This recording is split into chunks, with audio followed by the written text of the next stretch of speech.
தற்போது அண்மை செய்தி. சென்னை சைதாப்பேட்டை கல்லூரி கல்வி இயக்குநர் அலுவலக வளாகத்தில் கௌரவ விரிவுரையாளர்கள் உள்ளிருப்பு போராட்டத்தில் தொடர்ந்து ஈடுபட்டு வருகின்றனர். கௌரவ விரிவுரையாளர்கள் தங்களுடைய கோரிக்கைகளை வலியுறுத்தி தொடர்ந்து 9வது நாளாக உள்ளிருப்பு போராட்டத்தில் ஈடுபட்டு வருகின்றனர். அண்மை செய்தியாக பார்த்திருக்கிறோம். அரசு மற்றும் அரசு உதவி பெறும் கல்லூரிகளில் பணியாற்றும் கௌரவ விரிவுரையாளர்கள் பல்வேறு கோரிக்கைகளை வலியுறுத்தி 9வது நாளாக உள்ளிருப்பு போராட்டத்தில் ஈடுபட்டு வருகின்றனர்.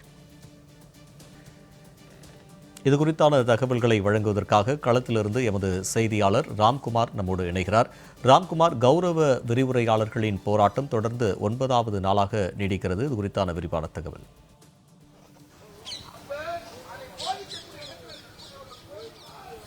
கண்டிப்பாக ஸ்ரீதர், தமிழகம் முழுவதும் இருக்கக்கூடிய 183 அரசு கலைக்கல்லூரிகளில் கடந்த பல ஆண்டுகளாக பணிபுரிந்து வரும் கௌரவ விரிவுரையாளர்கள் சுமார் 8000க்கும் மேற்பட்டோர் பணிபுரிந்து வருகிறார்கள். அவர்களுக்கு மாத ஓய்வூதியம் சொற்பமாக 25,000 ரூபாய் மட்டுமே வழங்கப்பட்டு வருகிறது. பல்கலைக்கழக மானியக்குழு பரிந்துரைத்த 57,700 ரூபாய் ஊதியம் வழங்க வேண்டும் உள்ளிட்ட 5 அம்ச கோரிக்கைகளை வலியுறுத்தி கடந்த பல நாட்களாக போராட்டம் நடத்தி வருகின்றனர். அந்தந்த மாவட்ட ஆட்சியர் அலுவலகம் அந்தந்த கல்லூரிகளில் உள்ளிருப்பு போராட்டம் நடத்தி வந்த நிலையில் கடந்த 3 தினங்களாக சென்னை சைதாப்பேட்டை கல்லூரி கல்வி இயக்குநர் அலுவலக வளாகத்தில் இந்த போராட்டமானது நடைபெற்று வருகிறது. 9வது நாளாக இந்த போராட்டத்தில் ஆயிரக்கணக்கான கௌரவ விரிவுரையாளர்கள் பணிபுரிந்து வருகிறார்கள், அதாவது போராட்டத்தில் கலந்து கொண்டிருக்கிறார்கள். இதுவரை உயர்கல்வித்துறையோ விளம்பர திமுக அரசின் பொம்மை முதல்வரோ இவர்களின் போராட்டம் குறித்து எந்த ஒரு பேச்சுவார்த்தையும் நடத்தவில்லை. தொடர்ச்சியாக அதாவது லட்சக்கணக்கான மாணவ மாணவிகளை உருவாக்கக்கூடிய கௌரவ விரிவுரையாளர்கள் பேராசிரியர்களை விட அதிக அளவில் பணிச்சுமை இருந்து வருகிறது. ஆனால் அவர்களுக்கு தேவையான ஊதியத்தை விளம்பர திமுக அரசு தொடர்ச்சியாக புறக்கணித்து வருகிறது. இதன் காரணமாக இந்த போராட்டமானது தொடர்ச்சியாக நடைபெற்று வருகிறது. நம்முடைய கௌரவ விரிவுரையாளர்கள் இருக்காங்க, அவங்க கிட்ட கேட்போம். சார் வணக்கம். கடந்த 9 நாட்களாக தொடர்ச்சியாக போராட்டம் நடத்திட்டு வரீங்க. உங்களுடைய வாழ்வாதார கோரிக்கையான இந்த பல்கலைக்கழக மானிய குழு பரிந்துரைத்த 57,700 ரூபாய் ஓய்வூதியம் உள்ளிட்ட 5 அம்ச கோரிக்கைகளை போராட்டம் நடத்திட்டு வரீங்க. இதுவரை அரசு சார்பில் பேச்சுவார்த்தை நடத்தினாங்களா இல்லையா? ஏன் இந்த அரசு வேடிக்கை பார்க்கிறது? சார், 8000க்கும் மேற்பட்ட கௌரவ விரிவுரையாளர்கள் அரசு கலைக்கல்லூரிகளில் தற்காலிகமாக தொகுப்பூதியம் அடிப்படையில் பணி செய்துட்டு வராங்க. எளிதில் நிறைவேற்றக்கூடிய, நாங்கள் இன்னும் பெரிய மலையை கொடுங்க அப்படின்னு நாங்கள் கேட்க கிடையாது. 12 மாச சம்பளம் கொடுங்க, ஒரு தனியார் நிறுவனங்களில் கூட பிடித்தம் செய்யக்கூடிய இபிஎஃப் பிடித்தம் செய்யுங்க, பெண்களுக்கு மகப்பேறு விடுப்பு கொடுங்க, யுஜிசி சொல்லக்கூடிய 57,700 கொடுங்க, ஓய்வு பெறக்கூடியவர்களுக்கு 25 லட்சம் கொடுங்கன்னு தான் கேட்குறோம். இதில் எதுவுமே நிறைவேற்ற முடியாத கோரிக்கைன்னு கிடையாது. இந்த 5 ஆண்டுகளா இந்த 5 கோரிக்கைகள் மட்டும் இல்லாமல் பல கோரிக்கைகளை முன்வைத்து இன்னைக்கு இந்த ஆட்சியினுடைய இறுதி கட்டத்தில் இருக்கிறோம். இந்த அரசினுடைய அவலமே எளிதில் நிறைவேற்றக்கூடிய இந்த 5 கோரிக்கைகளை கூட நிறைவேற்றல அப்படிங்கிறது தான் இந்த உயர்கல்வித்துறையில் இந்த அரசு செய்திருக்கக்கூடிய சாதனை. எங்களுக்குன்னு சொல்லி பார்த்தீங்கன்னா உயர்கல்வித்துறையில் பெரும்பான்மையாக வேலை செய்கிறோம். நாங்கள் அரசு நிறுவனங்கள் 80 விழுக்காடுகள் நாங்கள் தான் வேலை பார்க்குறோம். இந்த 80 விழுக்காடுகள் வேலை பார்க்கக்கூடிய இந்த எங்களை போன்ற ஆசிரியர்களுக்கு இந்த அரசு எதுவுமே செய்யலை அப்படிங்கிறது தான் இந்த வேதனையுடைய உச்சமாக இருக்கிறது. எங்களுடைய கோரிக்கை இதே இயக்குனர் அலுவலகத்தில் எங்களுக்கு அவங்களுக்கு சம்பந்தம் இல்லைன்னு இந்த ஆணையரை சொல்றாங்க. எங்க உங்களுக்கு உங்க துறையின் கீழே தான் இருக்கிறோம். ஒரு ஒரு ஒரு ஒரு மனிதாபிமானத்தோட கூட அந்த ஆணையர் செயல்படலைங்கிறது இந்த அரசுக்கு யார் தெரியப்படுத்துறாங்களோ இல்லையோ, இந்த போராட்டத்தின் வாயிலாக எங்களுடைய கோரிக்கை என்னவா இருந்தாலும் சரிதான், அதிகாரிகள் முழுக்க அப்படி என்ன நாங்கள் உங்களுக்கு பாவம் பண்ணிட்டோம்? ஒரு சாதாரணமா 12 மாசம் சார், ₹1 குறைஞ்சாலும் ஒரு ஒரு ஆசிரியர்களாக இருக்கட்டும், அதிகாரிகளாக இருக்கட்டும், ₹1 அரசு ஊதியத்தில் குறைஞ்சாலும் போராடுறீங்கல்ல. ஒரு மாசம் சம்பளம் இல்லாம இருக்கணுமே. எங்களுடைய நிலையை பத்தி நீங்க யோசிச்சு பாத்தீங்களா? எத்தனை நாளைக்கு தான்? 30 ஆண்டு கால போராட்டம் சார் இது. ஒரு நாள் 2 நாள் கிடையாது, 30 ஆண்டு கால போராட்டம். இப்படியே தொடர்ந்து வச்சுக்கிறது எங்களை ஒரேடியா கொன்னுடுங்கன்னு கூட ஒரு 4 மாசத்துக்கு முன்னாடி கருணை கொலை செய்து விடுங்களா, இதே இடத்துல இருந்து தான் நாங்க போராட்டம் பண்ணணும். இது இன்னும் எத்தனை நாளுக்கு தான் போராட்டம் பண்றது? போராட்டம் கௌரவ வாழ்க்கையை நாசமாயி போச்சு. எங்களுடைய மனநிலை இப்படி இருக்கும்போது நாங்கள் எவ்வாறு மாணவர்களுக்கு ஒரு நல்ல முறையில பாடங்களை நாங்கள் கற்பிக்க முடியுங்கிறது இந்த இடத்துக்கு நாங்கள் கேட்கிறோம்.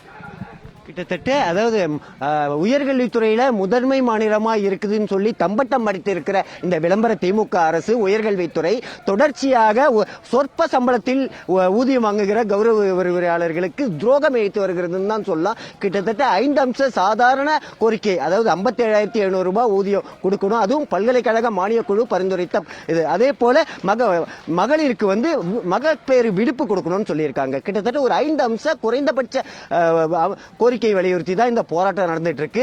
தொடர்ச்சியா அவர்கள் லட்சக்கணக்கான மக்களை, மாணவர்களை எதிர்கால தலைவர்களாக ஆக்கக்கூடிய மாணவர்களை கௌரவ விரிவுரையாளர்கள் தொடர்ந்து புறக்கணிக்கப்பட்டு வருகிறார்கள். நம்முடைய மகளிர் இருக்காங்க, அவங்ககிட்ட மேடம், கிட்டத்தட்ட 10 நாளா போராடிட்டு இருக்கீங்க, சாலையில ஒரு அகதி போல இந்த அரசு உங்களை உட்கார வச்சிருக்கு, உங்களோட மனநிலையினா அரசு கிட்ட என்ன வலியுறுத்துறீங்க?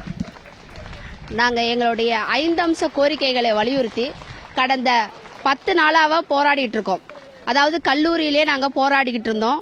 எங்களுக்கு இதுவரைக்கும் கல்லூரி நிர்வாகமோ இல்ல கல்லூரி கல்வி இயக்குநரகமோ இல்ல உயர்கல்வித்துறை அமைச்சரோ எங்களை கூப்பிட்டு எங்களோட குறைகள் என்ன, உங்களோட கோரிக்கைகள் என்ன இதுவரைக்கும் எந்த பேச்சுவார்த்தையும் நடத்தல. அடுத்த கட்டமாக இங்க சென்னையில 3 நாளா தொடர் போராட்டம் பண்ணிக்கிட்டு இருக்கோம். இதுவரைக்கும் யாரும் எங்களை என்ன உங்க குறைகள்னு இதுவரைக்கும் கேட்கல. ஆனா கடந்த 30 ஆண்டு காலமா எங்களுடைய உழைப்ப இந்த அரசு சொற்ப ஊதியத்துல சுரண்டிக்கிட்டு இருக்கிறது மட்டும் இல்லாம எங்களை பல வேலைகளை, பல பணிச்சுமைகளை எங்களிடம் திணிச்சிருக்கு. அரசு நலத்திட்டங்கள் அப்படின்னு சொல்லக்கூடிய தமிழ் புதவன், நாள் முதல்வன், புதுமை பெண், லேப்டாப் வழங்கு திட்டம், அதாவது கடந்த 15 ஆண்டுகளாக பல பணிச்சுமைகளை அரசாங்கம் எங்கள்கிட்ட திணிச்சிருக்காங்க. ஆனா எங்களுக்கு உழைப்புக்கேற்ற ஊதியத்தை இதுவரைக்கும் எந்த அரசாங்கமும் கொடுக்கல.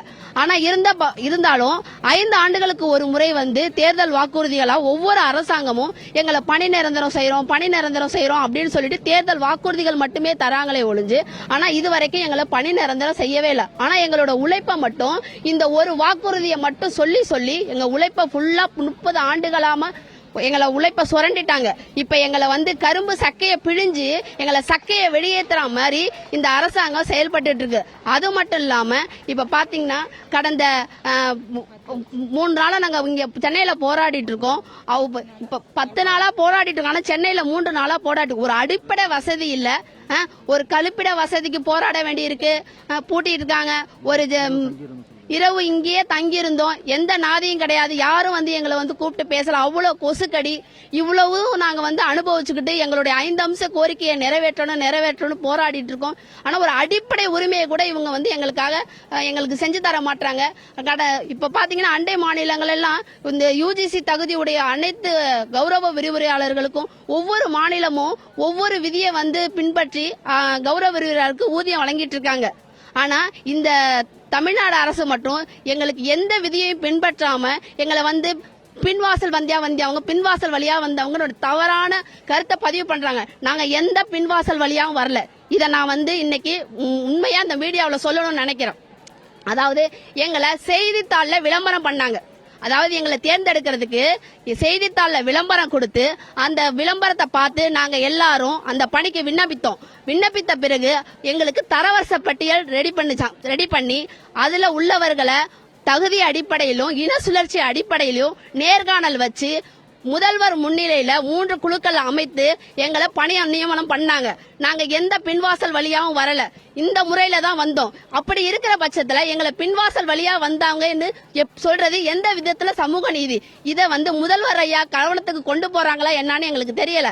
ஆனா எங்களை பின்வாசல் வழியா வந்தவங்க என்ற கருத்தை பதிவு பண்ணி எங்களுடைய உழைப்பை எல்லாம் சுரண்டிக்கிட்டு எங்களை பணி நிரந்தரம் பண்றதுக்கு மனம் இல்லாம இந்த அரசாங்கம் தொடர்ந்து எங்களை வஞ்சித்து வருகிறது. இதை முதல்வர் கவனத்துக்கு கொண்டு செல்லணும்னு நம்மளுடைய 4வது தூணாக செயல்படும் மீடியா அவர்களை பணிவுடன் கேட்டுக்கொள்கிறோம்.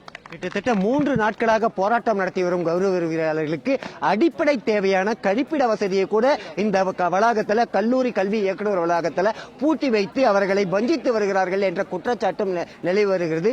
தொடர்ச்சியாக போராட்டம் என்பது தொடரும் என தெரிவித்திருக்கிறார்கள். 5 அம்ச கோரிக்கைகளை வலியுறுத்தி இந்த போராட்டம் எத்தனை நாட்கள் நடந்தாலும் தங்களது கோரிக்கை நிறைவேறும் வரை போராட்டம் தொடரும் என தெரிவித்திருக்கிறார்கள். ஸ்ரீதர், கௌரவ விரிவுரையாளர்களின் போராட்டம் குறித்து களத்திலிருந்து பல்வேறு தகவல்கள் வழங்கியமைக்கு நன்றி ராம்குமார்.